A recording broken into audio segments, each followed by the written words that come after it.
Coming up on Arirang News, the military intel sharing pact between South Korea and Japan will expire in a matter of hours.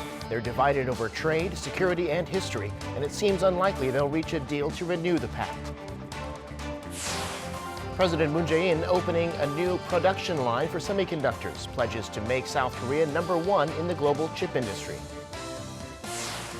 And with the leaders of almost a dozen Southeast Asian countries coming to Korea for a summit next week, we take a look at the countries on the Mekong River and their growing relationship with Korea. It's 4 p.m. here in Seoul. Thanks for tuning in to Arirang News. I'm Devin Whiting. Just about 8 hours from now, GSOMIA, the joint military intelligence sharing pact between South Korea and Japan, is due to be terminated. Both sides are refusing to budge on the issues that caused South Korea to let it expire, so a last-minute breakthrough appears unlikely. Kim Min-ji reports. South Korea has convened a meeting of its National Security Council on Friday for last-minute discussions, as its military intel sharing pact with Japan GSOMIA appears on course to expire at the stroke of midnight. Seoul is later expected to publicly reaffirm its plan to withdraw from the deal, unless there's a change in Tokyo's attitude. In August, South Korea announced it was withdrawing from the deal after Japan imposed tougher export restrictions on Seoul, citing a breach of trust and security issues. Seoul sees it as retaliation for a Supreme Court ruling ordering Japanese companies to compensate South Korean victims of wartime forced labor. Since then, South Korea has been adamant that reconsideration can only take place if Japan first lifts its trade curbs. Tokyo, however, only continues to point the finger at Seoul. Speaking to reporters Friday, Chief Cabinet Secretary Yoshihide Suga said there is no change to Japan's stance, urging Seoul to act wisely.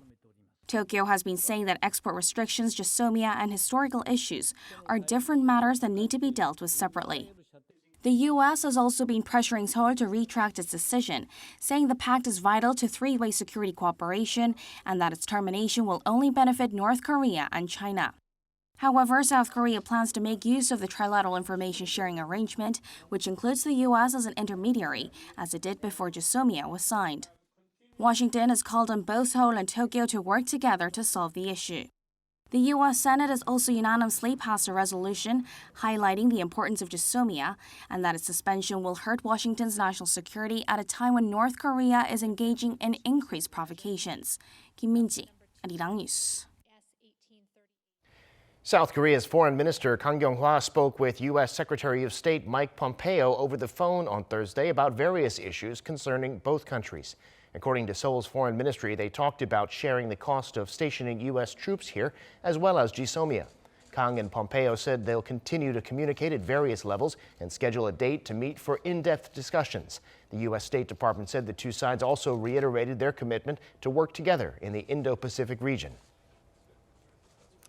Senior South Korean lawmakers are currently on a 5-day trip to Washington, D.C. They met Thursday with President Trump's nominee for Deputy Secretary of State, Stephen Biegun, and told him they can't accept Washington's unilateral demand that Seoul pay billions of dollars more in defense costs. Oh Jung-hee reports. Amid a tug-of-war between South Korea and the U.S. over their share of the defense cost for next year, South Korean lawmakers have made their way to the U.S. to say Seoul can't accept a drastic increase in its share of the cost. The floor leaders of South Korea's three largest parties, the ruling Democratic Party, the main opposition Liberty Korea Party, and the centrist Bareunmirae Party, met with Stephen Biegun on Thursday.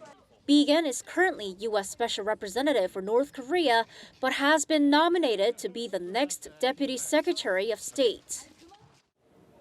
We said it's not easy for us to accept Washington's unilateral demand for an excessive and hefty increase of the defense costs burden when there is no dramatic change in circumstances. In turn, Biegun expressed that there needs to be a, quote, renewal of the South Korea-U.S. alliance under which Seoul pays more than it does now to station American troops on the Korean peninsula. The U.S. seems to be portraying a new form of South Korea-U.S. alliance, and as far as I understood, an increase in our defense costs burden goes in line with that. Biegun said it would be a tougher negotiation than the ones in the past. The latest round of talks between Seoul and Washington took place early this week, but broke down within an hour. Washington walked out first, accusing Seoul of making proposals that didn't meet Washington's request for a fair share.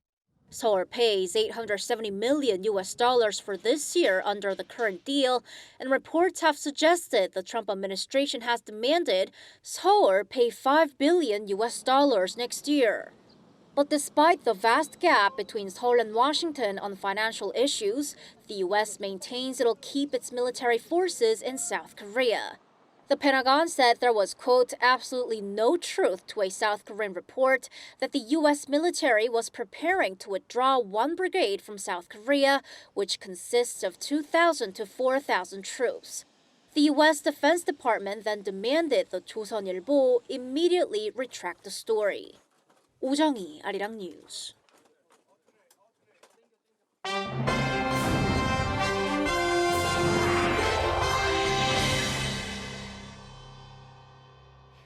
Ahead of the upcoming Korea-ASEAN summits, here's the last part of a 5-part series with our Lee Min-sun taking a closer look at South Korea's economic ties with the Mekong countries.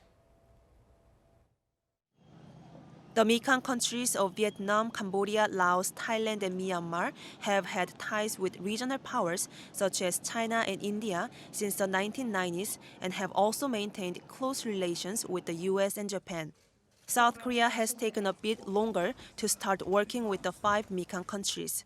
In 2011, they first held a foreign ministers meeting in Seoul and announced the so-called Han River Declaration, detailing cooperative measures for mutual prosperity. The declaration selected 6 priority areas of cooperation, including infrastructure, ICT, water resources, and agricultural development. Since then, trade between Korea and the Mekong countries has gradually increased. Last year, the total trade volume was $84.5 billion. Exports from Korea to the Mekong region were worth $58.4 billion, and imports to Korea came to $26.1 billion. The 5 Mekong countries are considered a core partner in President Moon Jae-in's new Southern policy for their development potential that can bring mutual benefits. South Korea is heavily dependent on China in terms of trade. To reduce its reliance on a particular country, the Mekong region is the best alternative. Korea's economic growth outlook is rapidly falling due to its low growth rate and aging population. We can expect to find new growth engines in these regions. Korea is one of the countries with the most recent experience of economic development and expertise in infrastructure development. Experts say there are many ways that South Korea can step into the Mekong's underdeveloped areas and help them reach their huge potential. Hydropower capacity in the Mekong region is estimated to be 250,000 megawatts, but only 19.8% is being utilized. Korea is bringing its construction experience and skills, along with advanced ICT technology, to the region. Hydro resource development improves both the quality of life and economic conditions. People-to-people exchanges between the two regions have also seen huge growth. The number of travelers between the two regions in 2018 jumped 3 times from 2011. Last year, 5.7 million Koreans visited the Mekong countries, with 1.1 million from the region visiting South Korea. Stronger ties with Mekong countries could also advance inter-Korean relations and build lasting peace on the Korean peninsula, as the 5 countries hold diplomatic relations with both South and North Korea. Lee Min-sun, Arirang News. South Korea and Myanmar see each other as partners in mutual growth and prosperity. The relationship has a lot of potential, Myanmar being a relatively untapped market. Our Hong Yu takes a closer look at that relationship. A country also known as the Golden Land for its rich cultural history and natural resources, Myanmar began opening up just a few years ago. Myanmar is located in the western part of mainland Southeast Asia with a population of over 53 million. After democratization and opening its economy in 2011, Myanmar has recorded annual economic growth of 6 to 7%. With plentiful labor and natural resources, along with its key location connecting China, ASEAN, and India, Myanmar is considered the untapped market of Asia. Trade volume between Myanmar and South Korea was more than $1 billion in 2018. Myanmar exported over $536 million of goods to South Korea and imported over $534 million of goods. For Myanmar, South Korea is its sixth largest foreign investor, with $3.97 billion invested in 177 enterprises. Around 120 Korean swing companies and 200 companies related to energy, construction, and financial services are in business in Myanmar. But compared to its market potential, Myanmar's foundations for economic activity are relatively poor. To rectify this, South Korea and Myanmar have created a joint industrial complex in Yangon, the city that served as the capital of Myanmar until 2006. The Korea-Myanmar industrial complex was built to create a foundation for Korean companies to enter the Myanmar market. And South Korea is planning to use its Economic Development Corporation Fund to help Myanmar improve its infrastructure, such as roads and electricity. Together, Myanmar and Korea are looking to move forward beyond Asia to the global market. Hong-yu, Arirang News. South Korea is also hoping to boost cooperation with Laos, which is another up-and-coming and still relatively untapped market. Kim Ji-yeon has this report. Laos, or the Lao People's Democratic Republic, is one of the world's few remaining communist states. Located in the heart of the Indo-Chinese Peninsula, the landlocked mountainous country is home to an estimated 6.9 million people. Dubbed the Battery of Asia for its abundant water resources from the Mekong River, Laos has a gross domestic product of $18.5 billion as of 2018. The country's main export items include coffee, electricity, and woodcraft. The trade volume between South Korea and Laos is estimated to stand at $105 million in 2018, according to the Korea International Trade Association. South Korea's investments in Laos are one of the lowest among the ASEAN region, estimated at $37 million in 2018. The two sides are expected to seek stronger cooperation in the areas of infrastructure and energy, as Laos aims to become a powerhouse for hydroelectric power, exporting 65% of its electricity to neighboring countries. Seoul and Vientiane have vowed to strengthen cooperation in infrastructure, agriculture, and healthcare, inking MOUs on agriculture, ICT, and startups during President Moon Jae-in's visit to Laos in September. Kim Ji-yeon, Arirang News.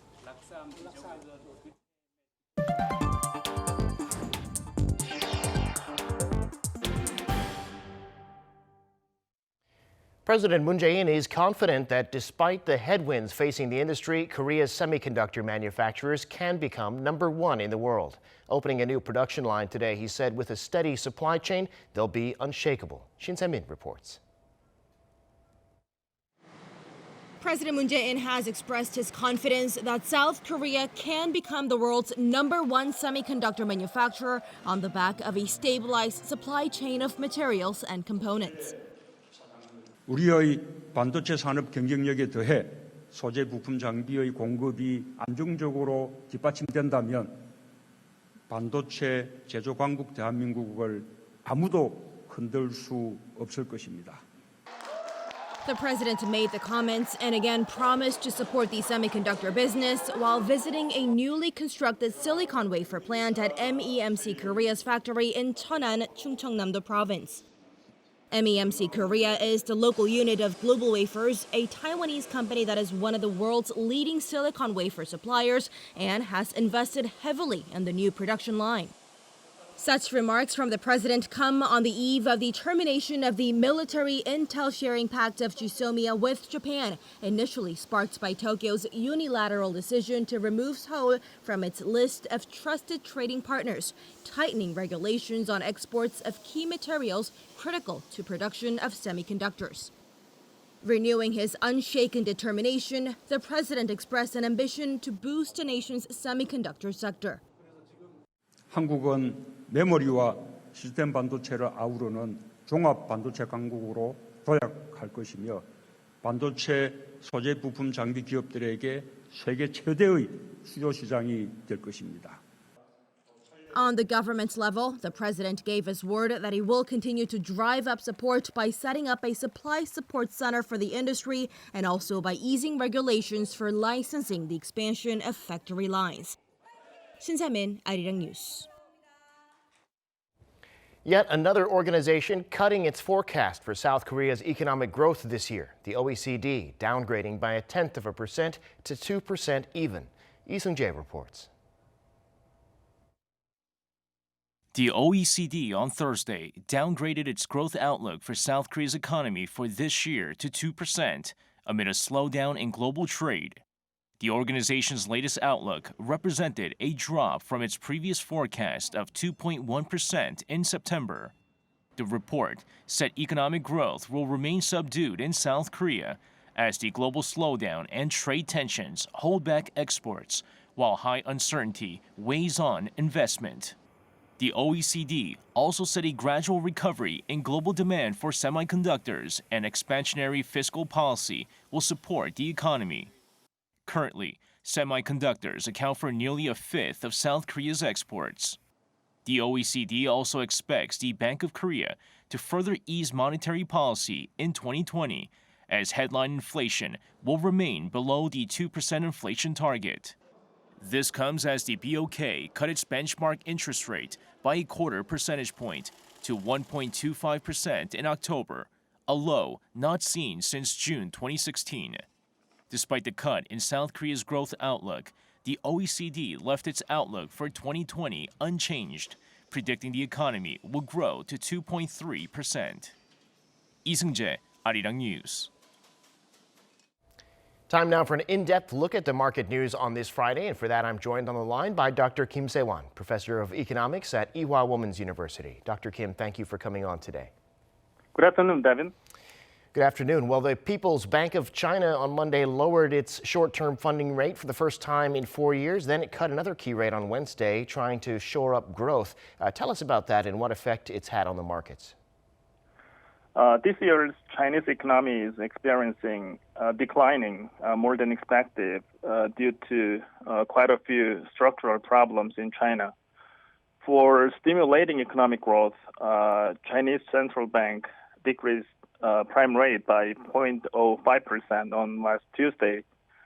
But this is not enough interest adjustment for providing a significant impact on Chinese economy. Interestingly, the tiny interest cut of this time shows complicated situation in Chinese economy today. Actually, they wanted to decrease interest rate in a larger scale, like 1%, but lower interest rate causes another negative problems in China, like higher inflation and bubbles in housing market. So the episode of tiny interest cut by Chinese central bank represents complicated Chinese economic situation. The cut was like 5 basis points. Is right. That correct? Yes. Right. Now, meanwhile, the protests in Hong Kong have resulted in the worst quarter for Hong Kong in 40 years. The city, of course, a major destination for Korean exports. So what direct or indirect effects might this have on the Korean economy? Hong Kong's economic growth in third quarter decreased by 3.2% compared to previous quarter because of ongoing political instability. This is a natural economic outcome because Hong Kong's economy is highly dependent on service industry like sightseeing and restaurants and so on. Hong Kong is actually Korea's the fourth largest export partner, which covers about 7% of Korea's total export. But the export to Hong Kong is on intermediary export, which goes ultimately to mainland China. So I believe that as far as Hong Kong's harbor facilities are working, there won't be serious effects on Korean economy. Well, Hong Kong is, of course, now a variable in the trade war situation. The U.S. Congress passing a bill in support of the protesters, which China has reacted to angrily. This uncertainty has also hit Korean stocks. So what's the situation there? The phase one U.S.-China trade deal is continuously delayed because of U.S. dissatisfaction on China's U.S. agricultural product import. And Hong Kong's political instability gives another negative impact on completing the deal between the two countries. Since Korea is highly dependent on both of the countries, Korean stock market will experiencing larger and more frequent ups and downs until the deal is finalized. It certainly has lagged behind this year. Now, estimates of global GDP growth for this year keep getting lower, and we saw an estimate this week putting global debt at a record of more than $250 trillion. Why has debt jumped like that, and what does a figure like $250 trillion mean in a global context? The large debt problem in global economy is, I think, possibly the most destructive threat to the future of global economy. The debt has been generated all over the world after the global economic crisis of 2008 and the counteract policies of quantitative easing. The $244 trillion of global debt is actually 3 times larger than global GDP. So if each central bank increases interest rate faster, there is a possibility of wave of bankruptcies, which goes to another financial crisis all over the world. Indeed. Well, Korea's debt, of course, is growing too, with things like next year's super budget. Does this, as some say, affect Korea's basic fiscal soundness? Compared to other major economies, Korea's strength is on healthy government debt structure, which is 40% of the total GDP. Actually, this is much lower than other G20 members' government debt size, like U.S. 160% of the GDP and Japan's 210% over GDP. So broadly speaking, Korea has an advantage over implementing expansionary and aggressive fiscal policy, but too fast increase of the debt should be avoided, because if we increase government debt at the speed of next year, the size of the government debt could be uncontrollable in the next 10 years. Got it. All right, Dr. Kim, we appreciate you coming on today. We always appreciate your insights. Thank you very much. Now, possibly a sign of hope in the U.S.-China trade war. They still haven't signed the so-called Phase 1 deal, but Beijing has invited American negotiators to the Chinese capital for another round of talks. Kim Da-mi reports. After a month since their last trade talks, China's chief trade negotiator has invited his American counterparts for a fresh round of face-to-face talks in Beijing. According to the Wall Street Journal on Thursday, China's Liu He asked U.S. Trade Representative Robert Lighthizer and Treasury Secretary Steven Mnuchin to hold the meeting during a phone call last week. Liu reportedly preferred to set a date before American Thanksgiving, which is next Thursday. While leaving some room for a possible meeting, Lighthizer and Mnuchin didn't immediately accept the request. Sources say it would be burdensome for the U.S. delegation to cross the Pacific Ocean for talks, when China provides no clear commitment to not violate intellectual property rights or force technology transfer and agricultural product purchases. But U.S. President Trump says China will have to make a deal he likes, and he's happy for now and is in no rush. Reuters reported Wednesday that the Trump administration faces more demands from China as Beijing presses for extensive tariff rollbacks. The U.S. plans to impose new 15% tariffs on Chinese goods from next month. The half-a-year-long unrest in Hong Kong also impedes developments on trade talks. The U.S. House of Representatives has passed a bill that protects the rights of Hong Kong people, and it's highly possible that President Trump will sign that bill into law. China has long warned that it won't accept any foreign interference in Hong Kong affairs. Kim Da-mi, Arirang News. The city of Seoul recently held a special food exhibition, Sweet Seoul, to promote Korean desserts in Paris, France, and the U.S. state of New York. The pop-up event took place at the Galeries Lafayette department store in Paris from November 15th to the 17th. Sweet Seoul then moved to New York to set up at a Korean restaurant with 2 Michelin stars called Jeongshik. It was there for a 2-day showing starting Wednesday. For the dessert exhibition, 5 Korean dessert chefs presented their signature dishes on small dining tables called soban.